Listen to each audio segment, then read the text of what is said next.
கர்த்தருடைய பரிசுத்த நாமத்திற்கு ஸ்தோத்திரம். இன்னைக்கு நம்ம ஏசாயா 13வது அதிகாரம் 7வது வசனத்தை தியானிக்க இருக்கிறோம். ஏசாயா 13:7 ஜெபத்தோடு இந்த செய்திக்குள்ளே கடன் சொல்லும். பிதாவே ஆராதிக்கின்றோம், இயேசுவே ஆர்ப்பரிக்கின்றோம், ஆவியானவரே அன்பு செய்கின்றோம், ஆவியானவரே ஹமில் அன்பு செய்கின்றோம், ஆராதிக்கின்றோம், ஆர்ப்பரிக்கின்றோம், அன்பு செய்கின்றோம், அம்மை ஆராதிக்கின்றோம், ஆர்ப்பரிக்கின்றோம், அன்பு செய்கின்றோம்.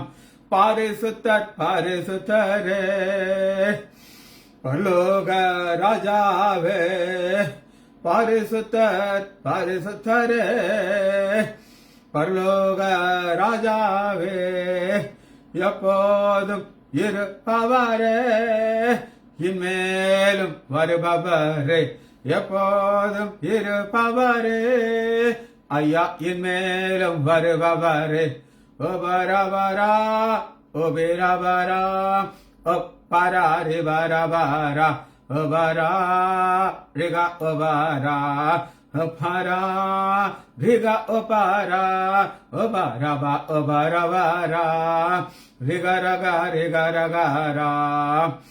சகலமாம் படைத்தவரே சர்வ வல்லவரே, சகலமாம் படைத்தவரே சர்வ வல்லவரே, மகிமைக்கு பாத்திரரே மங்காத பிரகாசமே, மகிமைக்கு பாத்திரரே ஐயா மங்காத பிரகாசமே, ஓபி ஓபிரா அப ஓபரா அப்பராரி பசபரா. तो तेरा माम घना माम वालम या गलनाम, तो तेरा माम घना माम वालम या गलनाम, மாட்சிமயாம் துதியாம் எப்போதும் உண்டாகட்டும், மாட்சிமயாம் துதியாம் ஐயா எப்போதும் உண்டாகட்டும். ரவ ரவரா ரக்க ரவரா ரகர ரகசகரா வமது செயல்களெல்லாம் அதிசய மனவைகள், வமது செயல்களெல்லாம் அதிசய மனவைகள், வமது வழிகளெல்லாம் சத்தியமானவைகள், வமது வழிகளெல்லாம் சத்தியமானவைகள். இயேசுவின் நாமத்தினாலே ஜெபங்கள் பிதாவே, ஆமென். கர்த்தருடைய பரிசுத்த நாமத்திற்கு ஸ்தோத்திரம். Leela Ammal praise lord, Mariyal sister praise lord, Kavitha sister praise lord, Arokiyaraj brother praise lord, Nagarathnam Ammal praise lord, Balasundari praise lord. 13வது அதிகாரம் 7வது வசனத்தை இன்னைக்கு நம்ம தியானிக்க இருக்கிறோம். 13:7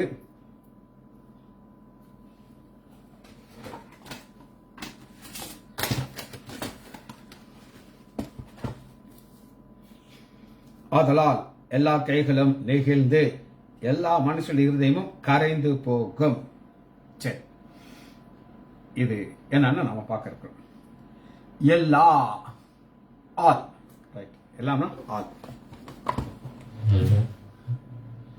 ஆல் கோயில் கோயில் KOL கோயில், அந்த கோவை நீட்டிங்க, KO நீட்டி கோயில், கோவில் சொல்றீங்க, அதே மாதிரி கோயில் கோயில் ஆல் கோயில்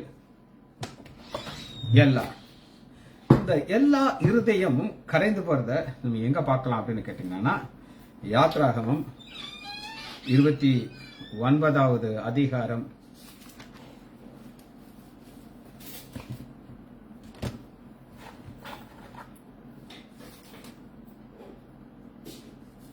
29வது அதிகாரம் 24வது வசனத்துல கோயில் ஆல் நம்ம பார்க்கலாம். அவைகள் எல்லாவற்றையும் ஆரோனுடைய உள்ளங்கையிலே ஒரு பலி செலுத்துற டெக்னிக் ஆண்டவர் விளக்குறார்.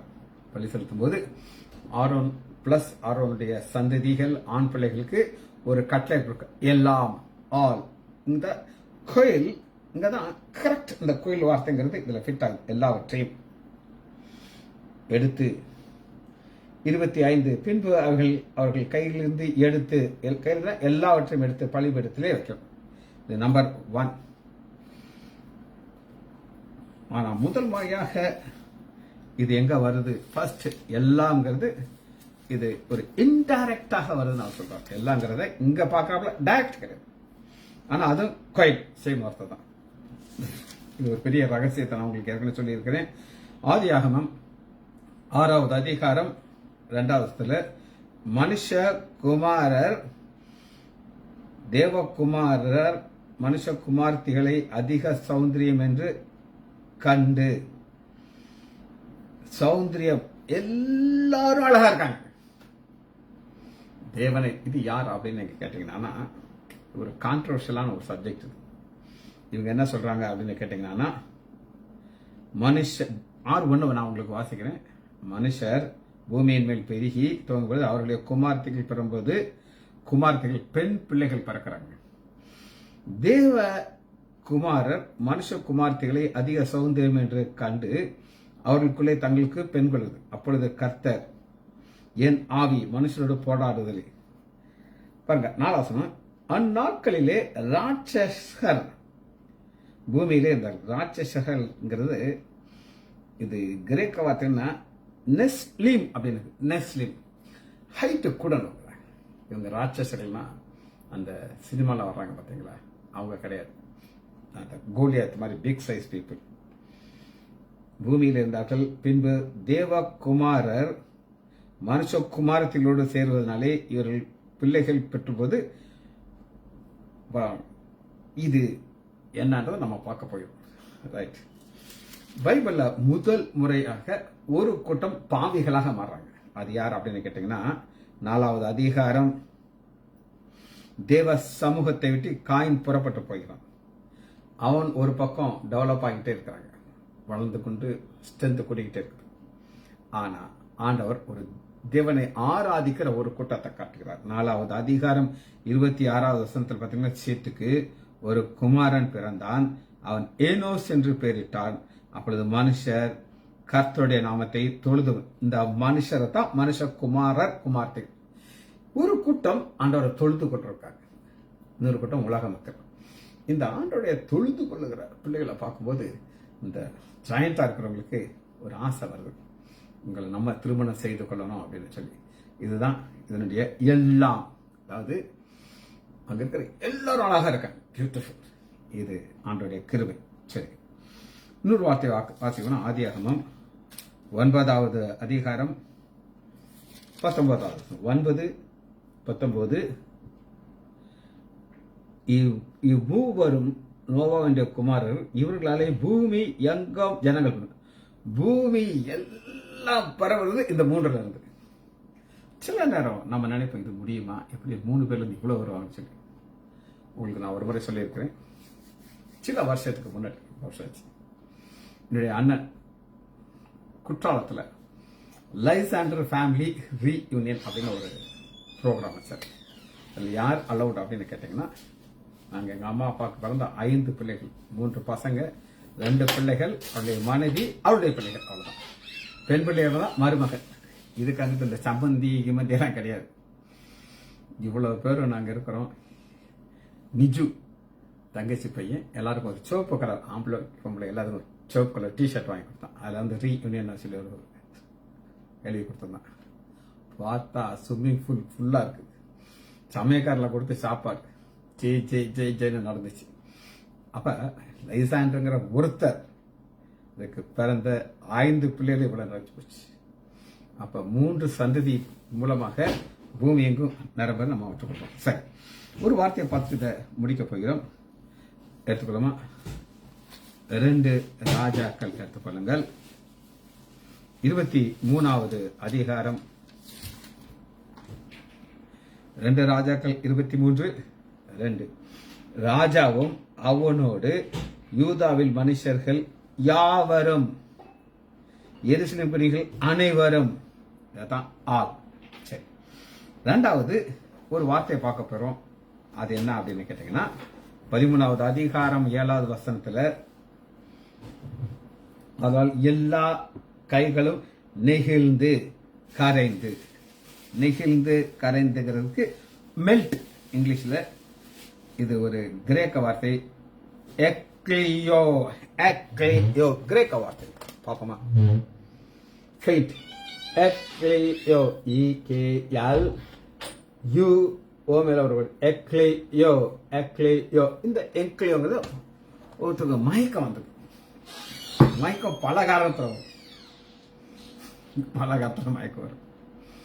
என்னுடைய மாமியாருக்கு ஒரு அசிஸ்டன்ட் ஒரு பையன் இருந்தான். அந்த பையன் புதுசா வேலைக்கு சேர்ந்திருக்கான் எங்க மாமனாரை பார்க்கறதுக்கு. ஏற்கனவே 2 சீனியர் இருக்காங்க. என்னுடைய மச்சினன் துபாயில இருந்து வந்தார். வரும்போது அந்த முதல் 2 சீனியருக்கு நல்லா காஸ்ட்லி வாட்ச் கிஃப்டா வாங்கிட்டு போறேன், எங்க அப்பாவை பார்க்கறேன்னு சொல்லி. அந்த 3வது பையனுக்கு வாங்கி கொடுக்கல. அந்த 3வது பையனுக்கு தலை சுத்து வந்துச்சு, எக்லியோ வந்துருச்சு. என் மாமியார் எனக்கு ஃபோன் பண்ணி, சிஜி இந்த மாதிரி இந்த தம்பிக்கு தலை சுத்து வந்துச்சு, இதுக்காக ஜெபம் பண்ணணும் அப்படின்னு சொல்லி. நான் சொன்னேன், அத்தை ஜெபம் எல்லாம் தேவையில்லை, ஒரு வாட்ச் வாங்கி கொடுங்க சரியா போயிட்டு. ஆமா இல்லைன்ட்டு அங்க லோக்கல்ல நல்ல அழகான வாட்ச் வாங்கி கொடுத்தாங்க. தலை சுத்து போயிடுச்சு. இது ஒரு காரணத்துல வர்ற ஒரு காரியம். இதுக்கு இங்கிலீஷ் வார்த்தை என்ன? To lose. எக், EK அவுட், EK அவுட். லியோ டு லூஸ், லூஸ் ஆகிறதுனால அவுட் ஆயிருக்கு. இதுக்கு அவர் என்ன ஒரு விளக்கம் கொடுத்துருக்காருன்னா, ஒரு விளக்கமாக நிறைய குச்சி இருக்கு, ஒரு கயிறு வச்சு கட்டி வச்சிருக்கோம், எல்லாம் ஒன்னா இருக்கும். ஆள் அவுத்து விட்டா அது தனித்தனியா போயிடும், லூஸ். இது நிறைய விளக்கங்கள் இருக்கு, எல்லாத்தையும் நம்ம பார்ப்போம், சீக்கிரமா பார்ப்போம். நான் சொன்னேன் இது ஒரு கிரேக்க வார்த்தை, அதனால நீங்க புதிய ஏற்பாட்டுக்குள்ள இதுக்குள்ள பார்க்கலாம். ஃபர்ஸ்ட் நம்பர் 1, பாடி. பாடி சரீரம், எக்லியோ, அது என்னன்னு பார்ப்போம். மத்தேயு 15வது அதிகாரம் 32வது வசனத்தில் சரீரம் லூசர். 32, பின்பு இயேசு தம்முடைய சீஷர்களை அழைத்து, ஜனங்களுக்காக பரிதபிக்கிறேன், இவர்கள் என்னிடத்தில் 3 நாள் தங்கியிருந்து சாப்பிட ஒன்றவில்லை, இவர்களை பட்னியால் அழிப்பை விட எனக்கு மனதில் வழியிலே சோர்ந்து போவார்களே. இந்த சோர்ந்து போறதற்கு ஃபெயிண்ட் கொடுத்தாங்க. ஆனா அது சரீரத்துல, பாடியில வர்றது. ஆத்துமால வருகிற சோர்ந்து போகிறது என்னன்னா பார்க்க போறோம். சரீரத்துல வந்த சோர்ந்த காமிச்சேன், ஆத்துமால வர்ற சோர்ந்து போறது என்னன்னா கலாத்தியர் எடுத்துக்கோங்க, அதை நம்ம பார்க்கலாம். கலாத்தியர் 6வது அதிகாரம் 9வது 6-9, நன்மை செய்தலில் சோர்ந்து போகாம நாம் தளர்ந்து போகாதிருந்தால் ஏற்றது. தளர்ந்து போகிறது சரீரம் கிடையாது. நன்மை செஞ்சு எனக்கு ஒண்ணுமே இல்லையா, நான் ஜெபம் பண்ணி எனக்கு ஒன்றும் கிடைக்கல, நான் பைபிள் வாசி எனக்கு ஒன்றும் கிடைக்கலங்கிறது ஆத்மால கிடைக்கிற எக்லியோ காமிச்சாச்சு. 3வது ரெஸ்பான்சிபிலிட்டி, பொறுப்புல இருந்து வருகிற ஒரு சோர்வு. நமக்கு ஒரு பொறுப்பு கொடுத்துருக்காங்க, அந்த பொறுப்பை நம்ம கரெக்டா செய்யணும், செய்யலைன்னா அது ஒரு சோர்வு வரும். அது என்ன அப்படின்னு கேட்டீங்கன்னா, எபிரேயர் 12வது அதிகாரம் 3வது வசனம், ஆதலால் நீங்கள் இளைப்புள்ளவர்களாய் உங்கள் ஆத்துமாக்கள் சோர்ந்து போகாதபடிக்கு. நமக்கு ஓட வேண்டிய ஓட்டத்தில் பொறுமையாக ஓடலைன்னா, அந்த பொறுப்புல இல்லைன்னா இங்க ஒரு சோர்வு வந்துடும். 3வது சோர்வு. ரைட், இப்போ உங்களுக்கு ஆப்போசிட்டான ஒரு காரியத்தை காட்டப்படும். ஆப்போசிட் என்னன்னு பார்ப்போம். 1 பேதுரு 1வது அதிகாரம் 13வது வசனத்துல, ஆகியால் நீங்கள் உங்கள் மனதின் அறையை கட்டி, அந்த சோர்வு எக்லியோ சரீரத்திலையும் ஆத்மாலையும் பொறுப்புலையும் வரக்கூடாதுன்னா என்ன செய்யணும்? கட்டிக்கொண்டு தெளிந்த புத்திகளாக இருந்து இயேசு கிறிஸ்து வெளிப்படும் போது உங்களுக்கு அளிக்கப்படும் கிருபையில் பூரண நம்பிக்கையாய் இருந்தால் இது வராது. சரி, 2வது அனாக்லியோ. எக்லியோ காட்டிட்டேன், அடுத்து அனாக்லியோ. An, E-N, an, K, anaka, K-E-O, anakakio, O மேல ஒரு கோடு போடுங்க, E-N, K-A, K-E-O மேல ஒரு கோடு, anakio. இது என்னன்னு பார்ப்போம். இது இருதயம் பலவீனமா இருக்கு. இருதயம் பலவீனமா இருக்கு. இது எப்ப வரும்னு சொல்லி ஆண்டவர் சொல்லுகிறார் அப்படின்னு கேட்டீங்கன்னா, ஜெபிக்கும் போது இந்த எக்லியோ வந்துருங்கிறார். லூக்கா 18வது அதிகாரம் முதல் வசனத்துல சோர்ந்து போகாமல் எப்பொழுது ஜெபம். இது என்னன்னா ஹார்ட் சோர்ந்து போறது. ஜெபம் பண்ணும்போது ஒரு சோர்வு வரும், அது வரக்கூடாது. இன்னொரு வார்த்தையும் பார்ப்போம். 2 கொரிந்தியர் 4வது அதிகாரம் முதல் வசனம். இப்படிப்பட்ட ஊழியத்தை உடையவர்களை நாங்கள் இரக்கம் பெற்று சோர்ந்து போவதில்லை. இரக்கம் கிடைச்சானா சோர்ந்து போக மாட்டோம். சந்தோஷமா இருக்கிறேன். ஒரு லாங்குவேஜை நான் கத்துக்கிறேன், உங்களுக்கு சொல்லிக் கொடுக்குறேன், நான் சோர்ந்து போக மாட்டேங்கிறேன். ஹாப்பியா நான் அதை செய்கிறேன். 2 தெசலோனிக்கேயர் 3வது அதிகாரம் 13வது வசனம். 2 தெசலோனிக்கேயர் 3:13. சகோதரர்களே, நீங்கள் நன்மை செய்வதிலே சோர்ந்து பாருங்கள். ஊழியத்தில் சோர்ந்து போகக்கூடாது, நன்மையில் சோர்ந்து. சரி, கடைசியா ஒரு வார்த்தையை வாசி நம்மளுக்கு. அது காமினியோ. காமினியோ கேமினியோ கே ஏ கா எம் என் ஓ. காமினியோ ஓ மேல போட்டு போட்டுங்க. காமினியோ. இது என்ன அப்படின்னு கேட்டீங்கன்னா ஒர்க், வெளிப்படுத்துதல். 2வது அதிகாரம் 3வது வசனம். ஊழியம். இந்த ஊழியம் செய்யும்போது நமக்கு சோர்வு வரவே கூடாது. வெளிப்படுத்துதல் 2வது அதிகாரம் 3வது வசனத்துல நீ சகித்துக் கொண்டிருக்கிறதையும் பொறுமையா இருக்கிறதையும் என் நாமத்தின் இழைப்படையாமல் பிரயாசப்படுகிறதையும் அறிந்திருக்கிறேன். பிரயாசம், ஒர்க். இதுல இழைப்பு அடையவே கூடாது. சரி, லாங்குவேஜ் பார்த்தாச்சு. இப்ப நம்ம வார்த்தைக்குள்ள வருகிறோம்.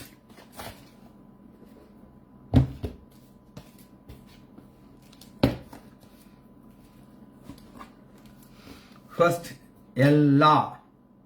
இந்த எல்லாங்கிறத நம்ம புரிந்து கொண்டதற்கு ஏசாயா 10வது அதிகாரம் 34வது வசனம் சார். 10:34. ஆண்டவர் ஒரு காரியத்தை செய்து கொண்டிருக்காரு. அது என்ன அப்படின்னு கிளியரன்ஸ் பண்ணிட்டு இருக்காரு. இதை ஃபுல்லா வாசிக்கும் போது பாவிகளை நிர்மூலம் பண்றாரு, கிளியர் பண்ணிட்டு இருக்காரு. பெருமளவர்கள்லாம் தூக்கி விட்டுட்டு இருக்காரு. அது எல்லாம் எடுத்துட்டு வர்றவர். அதைத்தான் இங்க ஒரு ஒரு மறைமுகமாக அதை வெளிப்படுத்துகிறார். எப்படி கேட்டீங்கன்னா,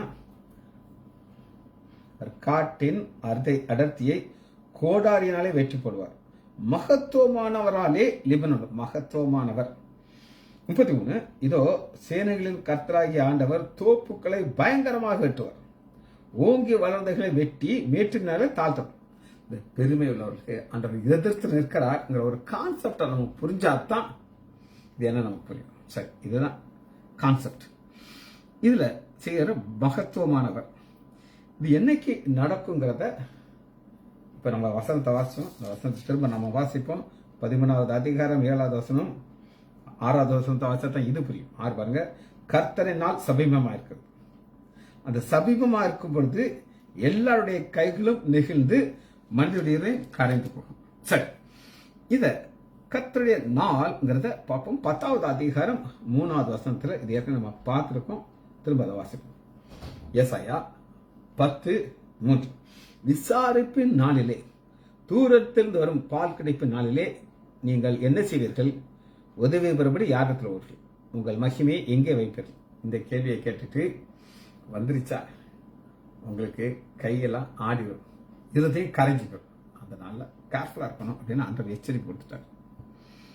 அதுல 5வது வசனத்தை நீங்க வாசிங்கன்னா, என் கோபத்தின் கோலாகிய ஆசிரியனுக்கு ஐயோ, அவன் கையில் இருக்கிற என் சினத்தின் தண்டாயுதம். ஆண்டவர் என்ன சொல்றாரோ அவன் அப்படியே கேட்பான்.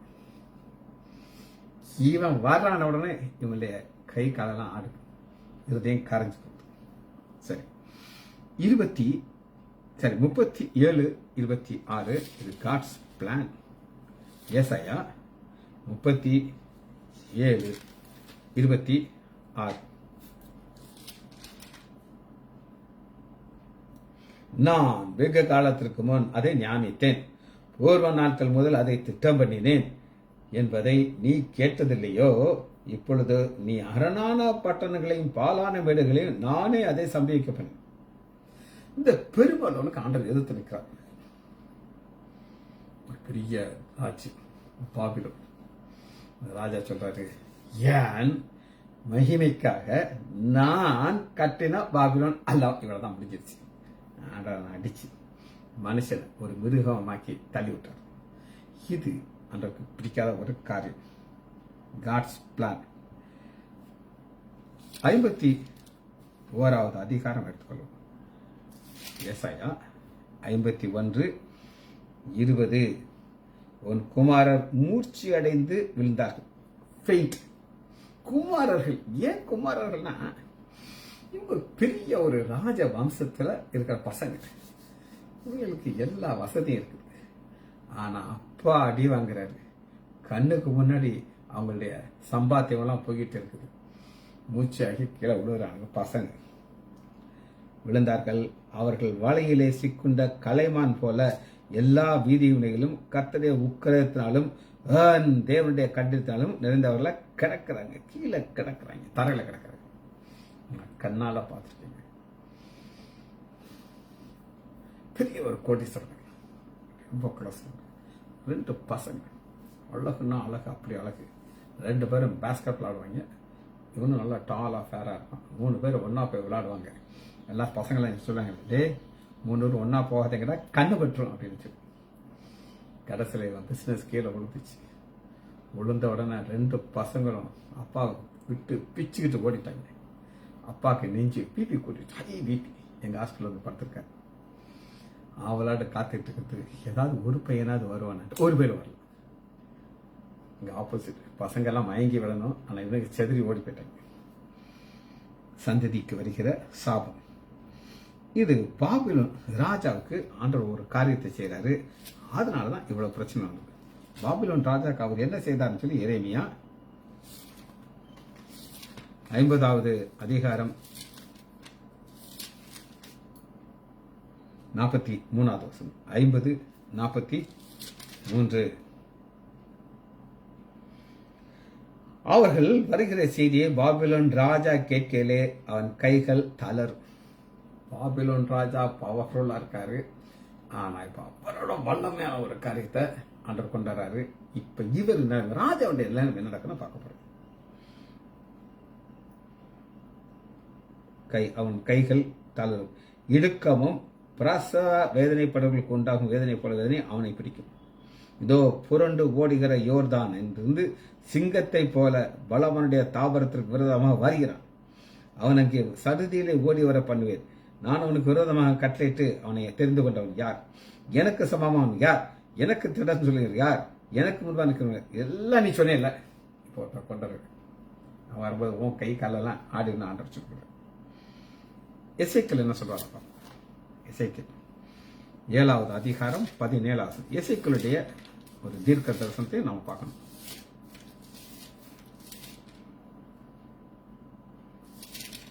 ஏழு 17. எல்லா கைகளும் சலிர்த்து எல்லா முழங்காலும் தண்ணீரை போல தத்தளிக்கும். 18. ரட்டை உடித்துக் கொள்வார்கள். தத்தளிப்பு அவர்களை மூடும். எல்லா முகங்களும் எடுக்கப்படும். எல்லா தலையும் மொட்டையிருக்கும். தங்கள் வெள்ளியை தெருவில் எரிந்து விடுவார்கள். அவருடைய பொன் வேண்டா வெறுப்பா இருக்கும். கர்த்தருடைய சின்னத்தின் நாளில் ஒரு பர்டிகுலர் நாள் இதெல்லாம் அந்த நாள் வர்றதுக்கு முன்னாடி ஏதாவது பெருமையா இருந்திருப்பாங்க. ஆனா அந்த பெருமையெல்லாம் ஒரு நாள்ல எல்லாத்தையும் ஆண்டவர் காலி பண்ணிடுறாரு. 7வது அதிகாரம் 21வது வசனம். அதை அந்நியர் கையிலே கொள்ளையாகவும் பூமியின் துஷ்டர்களுக்கு சூறையாடம் கொடுப்பேன். அவர்கள் அதை பரிசுத்த குலைச்சல் ஆக்குவார்கள். ஆண்டவர் எதுக்காக இதை செய்யறாருன்னா இவர்களுடைய வாழ்க்கையில மனம் திரும்புதல் இல்லை, பெருமை. சரி, இது எப்படி நடந்துச்சு? இன்னொரு வசனம் எசேக்கியேல் 21:7. எசேக்கியேல் 21வது அதிகாரம் 7வது வசனம். நீ எதன் நிமித்தம் பெருமூச்சு விடுகிறாய் என்று அவர்கள் முன்னிடத்தில் கேட்டால் நீ அவர்களை நோக்கி துக்க செய்தி வருகிறது நிமித்தமே. அதனால இருதயம் எல்லாம் உருகி கைகளெல்லாம் தளர்ந்து மனமெல்லாம் திகங்கி முழங்கால் எல்லாம் தண்ணீரை போல ஆக்கப்படும். இதோ அது வந்து சம்பவிக்கும் என்று கர்த்தராகிய ஆண்டவர் சொல்லுகிறார். ஒவ்வொரு ஸ்டெப்பா உங்களுடைய பலன் எல்லாத்தையும் ஆண்டவர் தூக்கி போடுறாரு. பெருமையெல்லாம் அவுட் ஆகி ஒரு நடந்த சம்பவத்தை நம்ம பார்த்துட்டு இந்த செய்தி முடிக்கிறோம். ஆண்டவர் நடத்தி கொடுத்த சம்பவம் இது. யாத்ராகமம் 15வது அதிகாரம் 14 15 14 யாத்ராகமம். ஜனங்கள் அதை கேட்டு தத்தளிப்பார்கள், பெலிஸ்தருடைய கொடிகள் திகில் பிடிக்கும். இப்ப இவர்கள் செங்கடலை பிளந்துட்டாங்க, இவங்க யோர்தானை கடந்து உள்ள வந்துகிட்டு இருக்கிறாங்க. அப்போ இவங்களுக்கு என்ன நடக்குங்கிறத ஆண்டவர் தெளிவாக சொல்லிட்டார். இதுதான் நடக்க போது, இது இப்படித்தான் நடக்கும், இதுல எந்த ஒரு சேஞ்சஸும் கிடையாது. எப்படி நடந்ததை மட்டும் நான் உங்களுக்கு காமிச்சிட்டேன். ஒரு வேசி உடைய வீட்டில் ஒரு கான்வர்சேஷன் நடக்குது.